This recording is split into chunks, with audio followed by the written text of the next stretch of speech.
पाकिस्तान जब भारत को जवाब देगा तो दुनिया देखेगी। सियासी और अस्करी क़यादत का दो टोक पैगाम। नायब वज़ीर आज़म इसहाक डार और तर्जुमान पाक फौज लेफ्टिनेंट जनरल अहमद शरीफ चौधरी की मुश्तरका मीडिया ब्रीफिंग।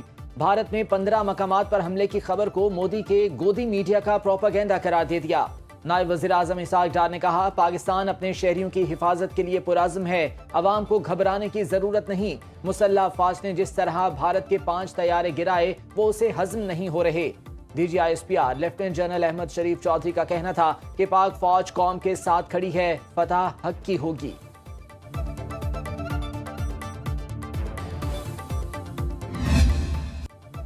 भारत का एक और फ्लॉप शो। पाकिस्तान की फिल्म तैयारे जमीन पर फिर सुपरहिट। पाक फौज ने हुदूद पार करने वाले 29 जदीद तरीन ड्रोन भी मार गिराए। मक्कार मोदी सरकार ने ऑपरेशन सिंदूर 2.0 में इसराइली साख्ता हेरोब ड्रोन्स इस्तेमाल